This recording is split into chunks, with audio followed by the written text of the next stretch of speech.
Sir budget पर प्रतिक्रिया और मिडिल क्लास को बड़ी राहत की बात आपने कही। सुबह में ट्वीट भी किया था कि इस तरह मुझे ये समझ नहीं आ रहा कि ये भारत सरकार का बजट है कि बिहार सरकार का बजट है। आपने बिहार के अलावा किसी और प्रदेश का नाम सुना वित्त मंत्री जी के पूरे बजट भाषण में?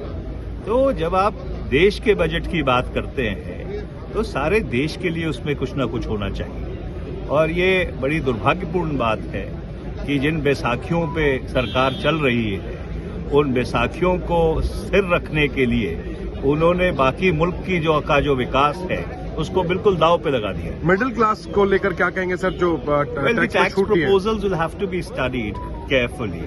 The finance minister has made certain assertions. Those assertions would have to be looked at. The fine print would have to be looked at, and then only would you come to a determination. But in nutshell, I would again like to reiterate: was this a budget of the government of India, or was this a budget of the government of Bihar? Sir, जहां तक budget पे आई, ये वही पुराना budget है जो पिछले 10 सालों से हम सुनते आ रहे हैं, जहां पर शब्दों के अलावा न गरीब को कुछ मिलता है, न किसान को कुछ मिलता है, न मध्यम वर्ग को कुछ मिलता है। विभिन्न टैक्स के जो प्रपोजल्स आते हैं, नतीजे आते हैं, वो सिर्फ बड़े बड़े कंपनियों के मालिकों को फायदा दिलाता है। और आज भी यही है, बार बार सिर्फ किसानों और मध्यम वर्ग सिर्फ शब्दों के लिए ही टैक्स में बार बार रिस्ट्रक्चरिंग पहले भी हुआ, लेकिन मध्यम वर्ग को कोई राहत नहीं मिली। जीएसटी, जिस प्रकार से जीएसटी, कभी इस पे जीएसटी, कभी उस पे जीएसटी। तो आज भी मुझे लगता है कि पिछले 10 सालों में जितने भी बजट है, सबसे कमजोर बजट इस साल का बजट रहा है, एकदम non event. This budget is a non event. Sir लेकिन 12 लाख तक जो छूट दी है कमाई, इसको बड़ी राहत बताया जा रहा है मिडिल क्लास के लिए। कोई इस पे कोई साफ उन्होंने कोई डिटेल्स नहीं दिए हैं। सारे उन्होंने कहा बाद में विवरण है। सरकार का ये एक पुराना खेल है कि वो दिखाते एक है और जब आप बारीकी में जाते हैं तो देखते हैं कि इसमें कोई फायदा नहीं हुआ है। तो ये एक वही परंपरा है, एक ढोंग है, एक जुमला है। जब आप बारीकी में जाएंगे, जो हमारी प्रेस कॉन्फ्रेंस आज शाम को 5 बजे होगी, उसमें सारा कुछ स्पष्ट हो जाएगा। मैम बजट पर आपकी क्या प्रतिक्रिया है? मैं बस यही कहूंगी कि जो जनता है, जनता की जो अपेक्षाएं थी, जो खास करके मिडिल क्लास की 10 साल से इस घूंगी बहरी सरकार से मांग थी कि उनको किसी तरीके की राहत की सांस मिलेगी, आज उसकी सुनवाई हुई है। ये 240 का पावर है जिसने इस जनता सरकार को, अहंकारी सरकार को मजबूर कर दिया कि उनकी आवाज सुने। तो जनता को इसका राहत मिलेगी। आमदनी बढ़ नहीं रही थी, खर्चा बढ़ रहा था, सेविंग्स नहीं हो रही थी, इन्वेस्टमेंट नहीं हो रही थी। अब कहीं ना कहीं जाकर वो राहत। तो आप स्वागत करती हैं जो मिडिल क्लास को राहत मिली है? प्रियंका जी, जो आप स्वागत करती हैं? बिल्कुल, मैं स्वागत करती हूं और मैं ये कहूंगी कि ये जीत सरकार की नहीं है, ये जीत इस जनता की है, ये जीत विपक्ष की है, ये जीत वो 240 का जो आंकड़ा है जो इनको मेजोरिटी से दूर रखा था उसकी। बिहार को लेके जो ऐलान हुए हैं उस पर आप लोग कैसे देखते हैं? मैं कहती हूँ बिहार की जनता कह रही होगी कि काश चुनाव हर साल आए, कि जब हर साल चुनाव आएंगे तभी बजट में फोकस आएगा, तभी बिहार की जो उन्नति है, प्रगति है, उसमें थोड़ा विस्तार से ध्यान दिया जाएगा। वही हुआ है। चुनाव को ध्यान में रखते हुए ये सारे अनाउंसमेंट्स हुए हैं, पर अनाउंसमेंट जमीनी हकीकत बने, ये सरकार से अपेक्षा है।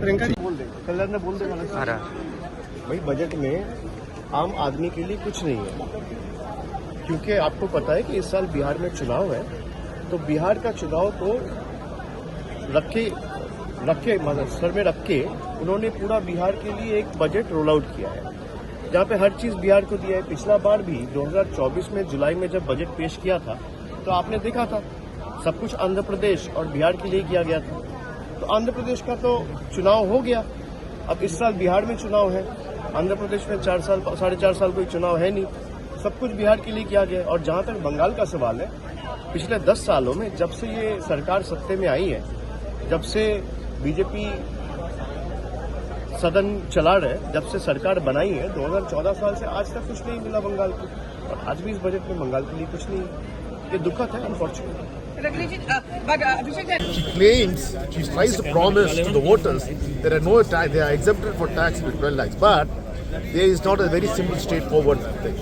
They have to claim in TDS and all this thing, provided they have those benefits alone. Can you claim that 0% tax for 12 lakhs? So basically, once again, It's a letdown for the middle class. The middle class seems to be again been cheated by the finance minister. And then again, the infrastructure is not going for the rest of the country. It's only going towards Bihar, because we all know that this year is the Bihar election. So basically, for essence, and Maharashtra has been ignored, and Tamil Nadu, there's not a single word for Tamil Nadu or for any other southern states. What have you done? Interlinking of rivers, you're talking for last 10 years. Which river have you interlinked till now? Not a single river has been interlinked, but a huge amount of money is been going there. And again, the incentives are given for all Gujarat-based industries, not for any other states. This is a letdown for the entire. जो सरकार महाकुंभ और हिंदुओं का सबसे बड़ा ये त्यौहार माने, पर्व माने, या ऐसी जो आयोजन है वो माने, उस आयोजन को नहीं कर पा रहे हैं, तो वो क्या दुनिया में अर्थव्यवस्था बन पाएंगे? क्या दुनिया में वो अर्थव्यवस्था में अपने आप को खड़ा दिखाई देंगे? क्या वो बात करेंगे हम विकसित भारत की यही परिभाषा है कि आपका लोगों को स्नान न करा पाएँ? यही विकसित भारत की परिभाषा है। लोग जाएंगे तो वो भगदड़ में जान चली जाएगी जिनकी, यही आपके विकसित भारत की परिभाषा है। विकसित भारत की यही परिभाषा है कि शंकराचार्य कह रहे हैं आपका मुख्यमंत्री झूठा है। क्या शंकराचार्य आपका कह रहा है? कुछ लोग खुल के कह रहे हैं, और जितने भी वहाँ साधु संत शंकराचार्य आए हैं वो दबी जुबान पर कह रहे हैं कि इससे बुरा महाकुंभ नहीं हो सकता था। सोचिए, आज उपराष्ट्रपति स्नान लेने गए हैं, ये सब छिपाना चाहते हैं। फूल बरसाए गए, आपको दुख होना चाहिए। जब लोगों की लाशें पड़ी थीं उस समय सरकार फूल बरसा रही थी। अरे फूल कुछ अपने लिए भी तो बचा के रखते, कभी वो भी काम आते फूल। क्या मरने वालों पर फूल डाले जा रहे थे, या जो श्रद्धा के साथ जो वहाँ पर आए थे उन पे फूल बरसाए जा रहे थे? ये सरकार झूठी है। जो एक सरकार महाकुंभ नहीं करा सकती, उसका हर आंकड़ा आज के बजट में झूठा है। जो मरने वालों का आंकड़ा न दे पाए, हम बजट के आंकड़े का क्या करेंगे? मरने वालों का आंकड़ा नहीं दे पा रहे, खोए वालों का आंकड़ा नहीं दे पा रहे। पहली प्रतिक्रिया बजट पर। ये बजट है एक विकसित भारत का, ये बजट है प्रधानमंत्री जी की संकल्प, एक नया ऊर्जावान युवा भारत के सपने को साकार करने का।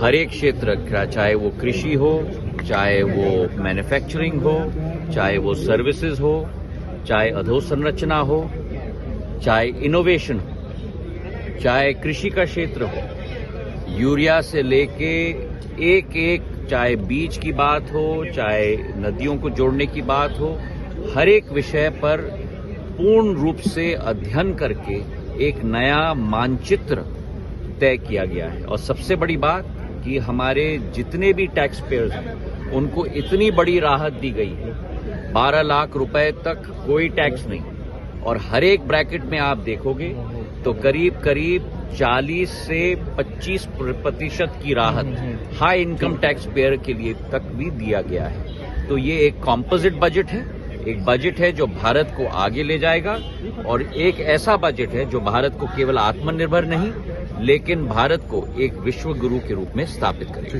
बजट में रहेगा। बजट का एक इंटेंट होता है, दूसरा कंटेंट होता है। इंटेंट और कंटेंट तय करता है एक्सटेंट क्या होता है। तो अभी हमारे तो कोई अपेक्षाएं तो है नहीं ज़्यादा, क्योंकि जो कदम उठाने हैं, जो अर्थव्यवस्था की दुर्दशा जो आप देख रहे हैं, और जो निजी निवेश के लिए प्रोत्साहन की ज़रूरत है, मैं तो उम्मीद नहीं करता हूँ इस बजट में ऐसे बड़े धमाके कुछ ऐसे अनाउंसमेंट आएंगे।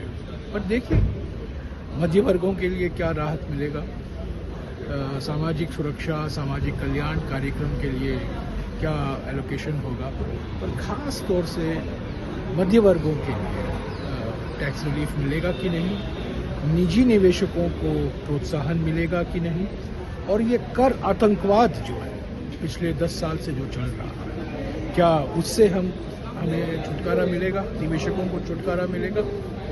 और सबसे बड़ी बात हमने पहले से ही मांग की है, जीएसटी में मूलभूत सुधार की जरूरत है। मोदी 3.0 दुनिया भर में चर्चा हो रही है, पर जीएसटी 2.0 कब आएगा?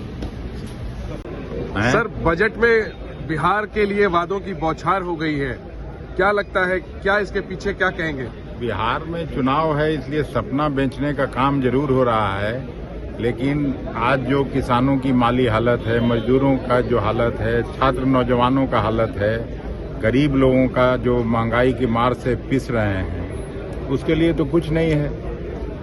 ये तो केवल अपना वादा फरोसी परोसना, इससे तो कुछ निकलने वाला नहीं है। जो रियल इंडिया है वो तो आज भी करा रहा है। बिहार पे इतना गरीबी महंगाई से इतना ध्यान दिया सरकार ने बिहार ने, बिहार पे क्या हो गया? और बिहार में पहले क्या नहीं था, अब क्या होने वाला है?